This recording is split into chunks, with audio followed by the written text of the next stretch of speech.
Assalamualaikum warahmatullahi wabarakatuh. Kepada yang terhormat Bapak Vicky Fendi SA MSA selaku dosen pengampu mata kuliah Desain Akuntansi kelas K, izinkan kami dari kelompok 8 akan mempresentasikan tentang analisis dan desain sistem.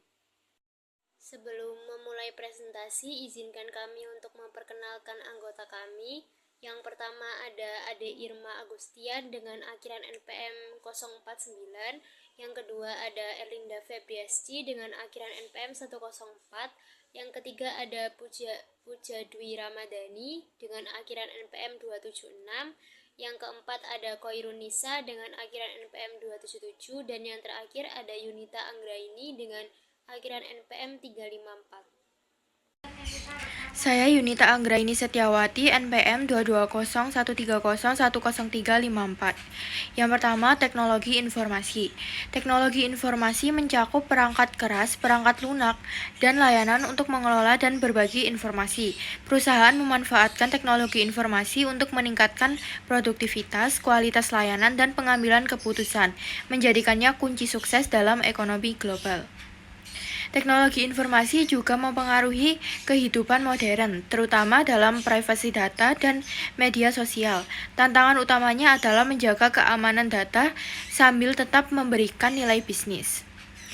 Teknologi informasi mendorong ekonomi digital dan tetap menjadi prioritas anggaran perusahaan, bahkan saat ekonomi melambat, karena dapat mengurangi biaya dan meningkatkan efisiensi. Yang kedua, analisis dan desain sistem. Analisis dan desain sistem merupakan proses langkah demi langkah untuk mengembangkan sistem informasi berkualitas tinggi. Sistem informasi menggabungkan teknologi, manusia, dan data untuk memberikan dukungan bagi fungsi bisnis seperti pemrosesan pesanan, pengendalian inventoris, sumber daya manusia, akuntansi, dan sebagainya. Apa yang dilakukan oleh analisis sistem? Analisis sistem adalah anggota tim Departemen Teknologi Informasi yang berharga yang membantu merencanakan, mengembangkan, dan memelihara sistem informasi. Analis harus menjadi komunikator yang baik dengan keterampilan berpikir analitis dan kritis yang kuat. Selanjutnya, sistem informasi. Sistem adalah sekumpulan komponen terkait yang menghasilkan hasil tertentu. Sistem informasi memiliki 5 komponen, yaitu yang pertama, perangkat keras. Perangkat keras mencakup semua hal yang ada di lapisan fisik sistem informasi. Misalnya, perangkat keras dapat mencakup server, stasiun kerja, jaringan, peralatan telekomunikasi, kabel, serta optik, perangkat seluler, pemindai, perangkat perekaman digital, dan infrastruktur berbasis teknologi lainnya. Yang kedua, perangkat lunak. Perangkat lunak mengacu pada program yang mengendalikan perangkat keras dan menghasilkan informasi atau hasil yang diinginkan. Perangkat lunak terdiri dari perangkat lunak sistem dan perangkat lunak aplikasi. Yang ketiga, data. Data adalah bahan mentah yang diubah oleh sistem informasi menjadi informasi yang berguna. Misalnya, sistem informasi yang menggunakan basis data relasional dapat menyimpan data di berbagai lokasi yang disebut tabel. Yang keempat yaitu proses. Proses menggambarkan tugas dari fungsi bisnis yang dilakukan oleh pengguna, manajer, dan anggota staf teknologi informasi untuk mencapai hasil tertentu. Proses merupakan blok penyusun sistem informasi karena proses mewakili operasi bisnis sehari-hari yang sebenarnya. Dan yang terakhir, orang-orang yang berkepentingan dalam sistem informasi disebut pemangku kepentingan. Pemangku kepentingan meliputi kelompok manajemen yang bertanggung jawab atas sistem. Selanjutnya, strategi bisnis internet. Yang pertama, model internet. Perdagangan berbasis internet disebut e-commerce atau perdagangan elektronik. Sistem berbasis internet melibatkan berbagai desain perangkat keras dan perangkat lunak. Pada perangkat seluler, pengguna berinteraksi dengan sistem melalui aplikasi. Yang kedua, yaitu bisnis ke konsumen. Bisnis ke konsumen mengubah model bisnis tradisional dan menciptakan model bisnis yang baru. Salah satunya adalah toko online. Bisnis ke konsumen adalah model bisnis di mana perusahaan menjual produk atau layanan secara langsung kepada konsumen akhir. Yang ketiga yaitu bisnis ke bisnis. Bisnis ke bisnis adalah model bisnis di mana transaksi dan interaksi bisnis dilakukan antara dua perusahaan atau organisasi, bukan antara perusahaan dan konsumen individu. Selanjutnya, sistem informasi bisnis. Komputasi perusahaan. Komputasi perusahaan memiliki tujuan utama untuk mengintegrasikan fungsi utama perusahaan seperti produksi, penjualan, layanan, kontrol inventoris, akuntansi untuk meningkatkan efisiensi dan mengurangi biaya. Sistem pemrosesan transaksi. Sistem pemrosesan transaksi memproses data yang dihasilkan oleh operasi bisnis sehari-hari. Contoh, sistem pemrosesan transaksi meliputi pemrosesan pesanan pelanggan, piutang usaha, dan pemrosesan klaim garansi. Sistem pendukung bisnis. Sistem pendukung bisnis menyediakan dukungan informasi terkait pekerjaan kepada pengguna di semua tingkatan perusahaan. Sistem pendukung bisnis dapat bekerja sama dengan sistem pemrosesan transaksi. Misalnya, ketika perusahaan menjual barang dagangan kepada pelanggan, sistem pemrosesan transaksi mencatat penjualan, memperbarui saldo pelanggan, dan melakukan pengurangan dari inventaris. Selanjutnya akan dijelaskan oleh rekan saya. Selanjutnya adalah manajemen pengetahuan. Sistem manajemen pengetahuan menggunakan basis data besar yang disebut basis pengetahuan, yang memungkinkan pengguna menemukan informasi dengan memasukkan kata kunci atau pertanyaan dalam frasa bahasa Inggris yang normal. Sistem manajemen pengetahuan menggunakan aturan inferensi yang merupakan aturan logis yang mengidentifikasi pola dan hubungan data. Kemudian selanjutnya adalah produktivitas pengguna. Perusahaan menyediakan teknologi yang meningkatkan produktivitas bagi karyawan di semua tingkatan. Contohnya adalah sistem produktivitas pengguna meliputi email, pesan suara, konferensi video, dan web, pengolah data, kalender otomatis, manajemen basis data, lembar kerja, penerbitan desktop, grafik presentasi, internet perusahaan, dan sistem komputasi seluler terintegrasi. Kemudian selanjutnya adalah asisten digital. Kemajuan pesat dalam pemrosesan bahasa alami telah meningkatkan jenis sistem informasi bisnis baru, asisten digital pribadi. Nah, sistem ini merupakan gabungan dari sistem manajemen pengetahuan dan sistem produktivitas pengguna yang disempurnakan dengan kecerdasan buatan dan kemampuan pembelajaran mesin. Nah, selanjutnya adalah integrasi sistem. Sebagian besar perusahaan besar memerlukan sistem yang menggabungkan pemrosesan transaksi, dukungan bisnis, manajemen pengetahuan, dan fitur produktivitas pengguna. Misalkan nih, seorang pelanggan internasional mengajukan klaim garansi. Seorang perwakilan layanan pelanggan memasukkan klaim tersebut ke dalam sistem TP yang memperbarui dua sistem lainnya, yakni sistem manajemen pengetahuan yang melacak masalah produk dan aktivitas garansi, serta sistem kendali mutu dengan kemampuan pendukung keputusan.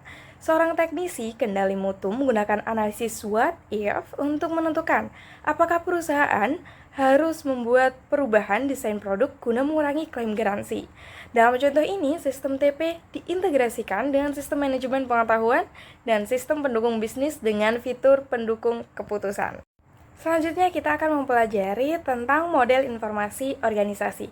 Struktur organisasi perusahaan telah berubah secara signifikan dalam beberapa tahun terakhir. Dalam upaya meningkatkan produktivitas, banyak perusahaan mengurangi jumlah tingkat manajemen dan mendelegasikan tanggung jawab kepada personel operasional.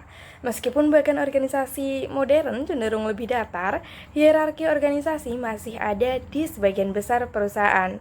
Nah, kita akan membahas fungsi dan tingkat organisasi.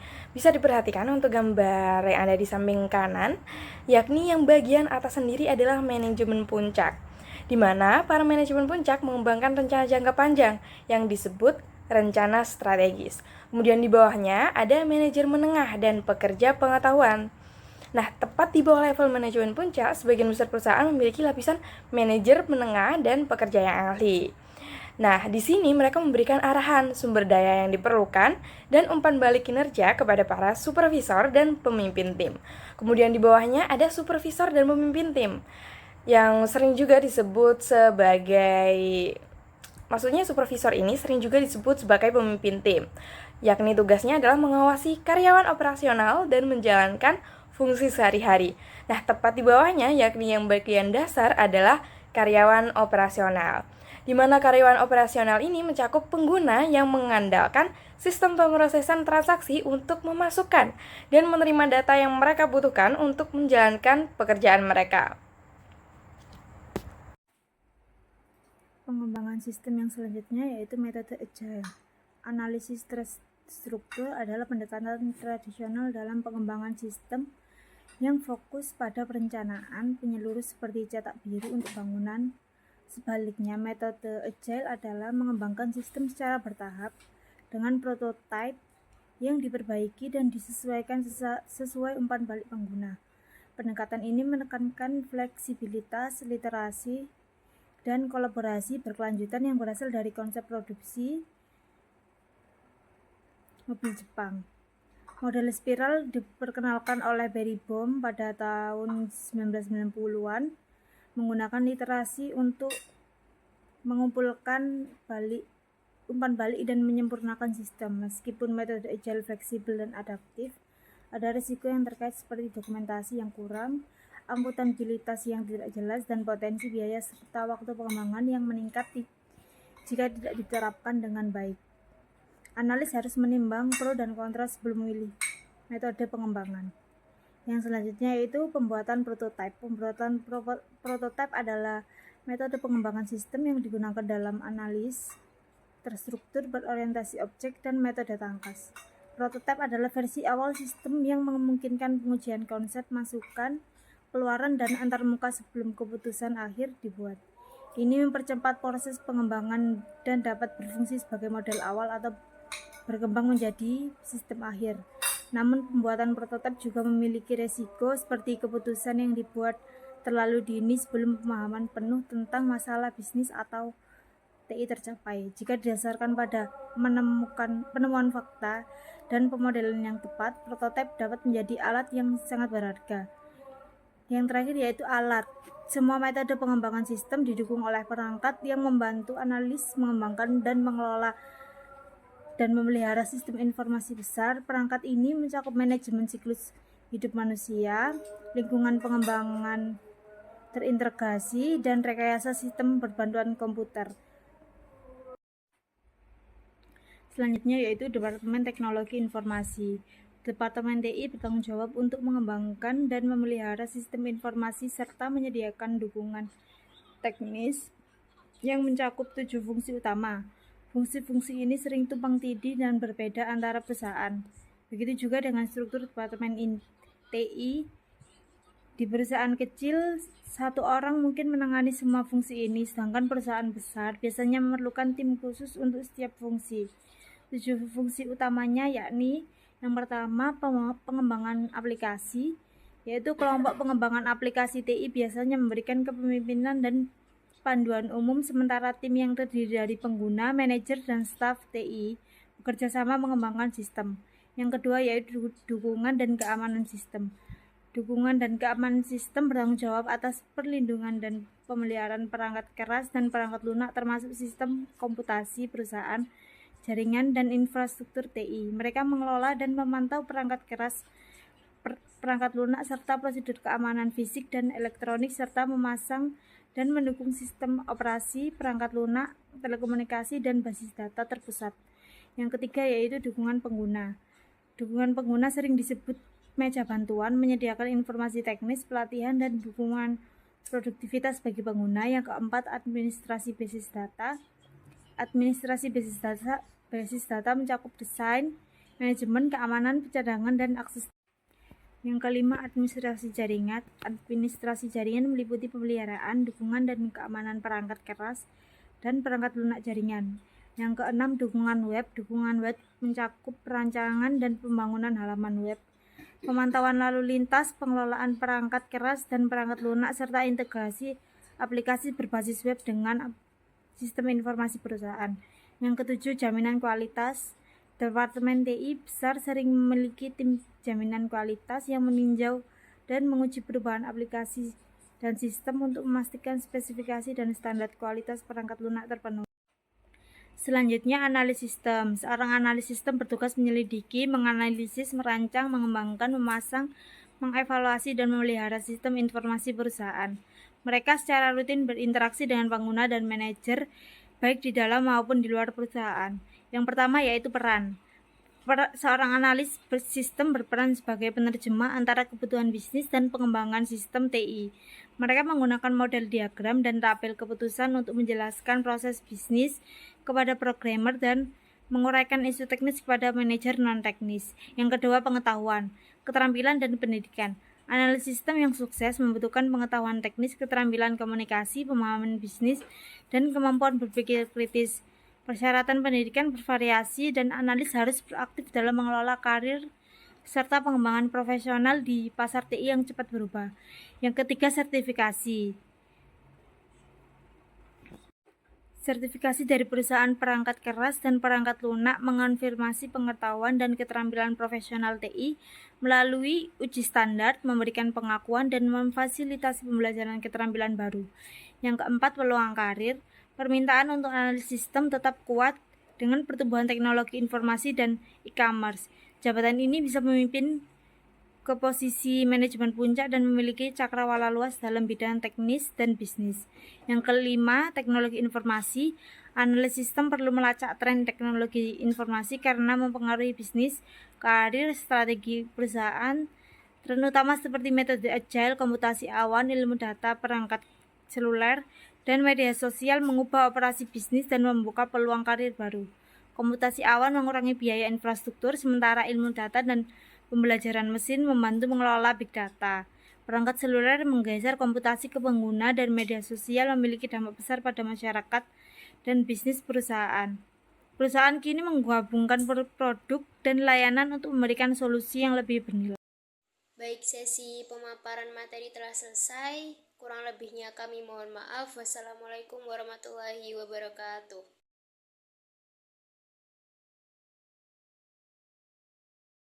Permintaan sistem. Titik awal untuk sebagian besar proyek sistem informasi disebut permintaan sistem, yang merupakan cara formal untuk meminta dukungan TI. Terdapat 6 alasan utama untuk permintaan sistem. Yang pertama, kontrol yang lebih kuat. Sistem harus memiliki kontrol yang efektif untuk memastikan bahwa data aman dan akurat.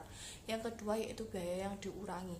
Sistem yang ada saat ini mungkin mahal untuk dioperasikan atau dirawat karena masalah teknis, kelemahan desain, atau perubahan tuntutan bisnis. Yang ketiga, informasi lebih lanjut, yaitu sistem mungkin menghasilkan informasi yang tidak memadai, tidak lengkap, atau tidak dapat mendukung kebutuhan informasi perusahaan yang terus berubah.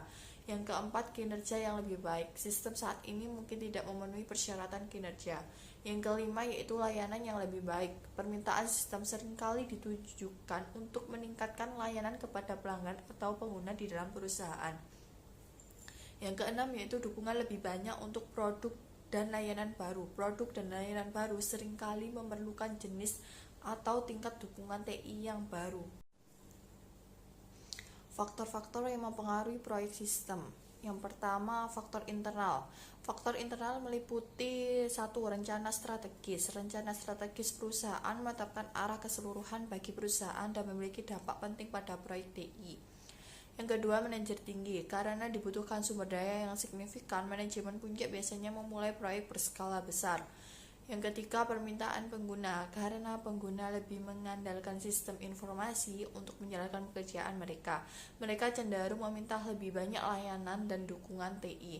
Yang keempat, departemen teknologi informasi. Permintaan proyek sistem juga datang dari departemen TI itu sendiri. Yang selanjutnya, yang kelima yaitu sistem dan data yang ada. Kesalahan atau masalah dalam sistem yang ada dapat memicu permintaan untuk proyek sistem. Yang keenam, keuangan perusahaan. Status keuangan perusahaan dapat memengaruhi proyek sistem. Jika perusahaan sedang mengalami masa sulit, proyek dapat ditunda hingga ada lebih banyak uang tunai yang tersedia untuk membiayai upaya tersebut. Kemudian faktor eksternalnya. Yang pertama, teknologi. Perubahan teknologi merupakan kekuatan utama yang mempengaruhi bisnis dan masyarakat secara umum. Yang kedua yaitu pemasok. Dengan pertumbuhan pertukaran data elektronik, hubungan dengan pemasok menjadi sangat penting. Kemudian selanjutnya yang ketiga yaitu pelanggan. Pelanggan sangat penting bagi bisnis apapun. Sistem informasi yang berinteraksi dengan pelanggan biasanya mendapat prioritas utama. Kemudian yang keempat yaitu persaingan mendorong banyak keputusan sistem informasi. Yang kelima yaitu ekonomi. Aktivitas ekonomi memiliki pengaruh yang kuat terhadap manajemen informasi perusahaan. Yang keenam yaitu pemerintah. Peraturan pemerintah federal, negara bagian, dan lokal secara langsung mempengaruhi desain sistem informasi perusahaan. Memproses permintaan sistem. Yang pertama, formulir permintaan sistem. Formulir yang dirancang dengan baik akan memperlancar proses permintaan dan memastikan konsistensi. Formulir harus mudah dipahami dan menyertakan instruksi yang jelas. Formulir harus menyediakan ruang yang cukup untuk semua informasi yang diperlukan dan harus menunjukkan dokumen pendukung apa saja yang dibutuhkan. Kemudian yang kedua yaitu alat permintaan sistem. Bila jumlah permintaan yang dikirimkan melalui formulir otomatis menjadi signifikan, atau jika permintaan dapat berasal dari sumber internal maupun pelanggan eksternal. Alat permintaan sistem tujuan khusus dapat digunakan untuk membantu mengelola alur kerja. Yang ketiga yaitu komite peninjauan sistem. Sebagian besar perusahaan besar menggunakan komite peninjauan sistem untuk mengevaluasi permintaan sistem. Kemudian selanjutnya menilai kelayakan permintaan dari studi kelayakan. Seberapa besar upaya yang harus dilakukan dalam studi kelayakan bergantung pada sifat permintaan. Studi kelayakan menggunakan 4 tolak ukur utama untuk mengukur proposal. Yang pertama yaitu kelayakan operasional, yang berarti bahwa sistem yang diusulkan akan digunakan secara efektif setelah dikembangkan. Jika pengguna mengalami kesulitan dengan sistem baru, sistem tersebut tidak akan menghasilkan manfaat yang diharapkan. Selanjutnya yang kedua yaitu kelayakan ekonomi, yang berarti bahwa manfaat yang diproyeksikan dari sistem yang diusulkan lebih besar daripada perkiraan biaya yang biasanya dianggap sebagai total biaya kepemilikan, yang mencakup biaya dukungan dan pemeliharaan yang berkelanjutan serta biaya akuisisi. Yang ketiga yaitu kelayakan teknis, mengacu pada sumber daya teknis yang dibutuhkan untuk mengembangkan, membeli, memasang, atau mengoperasikan sistem. Yang terakhir yaitu kelayakan jadwal, berarti bahwa suatu proyek dapat dilaksanakan dalam jangka waktu yang dapat diterima. Baik, selanjutnya yaitu melakukan investigasi awal. Analis sistem melakukan investigasi awal untuk mempelajari permintaan sistem dan merekomendasikan tindakan tertentu. Selama investigasi awal, seorang analis sistem biasanya mengikuti serangkaian langkah. Terdapat 5 langkah. Langkah pertama, memahami masalah atau peluang. Jika permintaan sistem melibatkan sistem informasi baru atau perubahan substansial dalam sistem yang sudah ada, analis sistem mungkin perlu mengembangkan profil bisnis yang menggambarkan proses dan fungsi bisnis saat ini. Langkah 2, tentukan cakupan dan kendala proyek. Cakupan proyek menetapkan batasan investigasi awal itu sendiri. Seorang analis sistem harus membatasi fokus pada masalah yang dihadapi dan menghindari pemborosan waktu dan uang yang tidak perlu. Kendala adalah persyaratan atau kondisi yang harus dipenuhi sistem atau hasil yang harus dicapai sistem. Kendala dapat melibatkan perangkat keras, perangkat lunak, waktu kebijakan, hukum, atau biaya. Saat memeriksa kendala, karakteristiknya harus diidentifikasi. Saat ini versus masa depan. Apakah kendala tersebut merupakan sesuatu yang harus dipenuhi segera setelah sistem dikembangkan atau dimodifikasi? Atau apakah kendala tersebut diperlukan di masa mendatang? Lalu ada internal versus eksternal. Apakah kendala tersebut disebabkan oleh persyaratan dalam organisasi? Atau apakah ada kekuatan eksternal seperti peraturan pemerintah yang memaksanya? Wajib versus ingin. Apakah kendala tersebut wajib?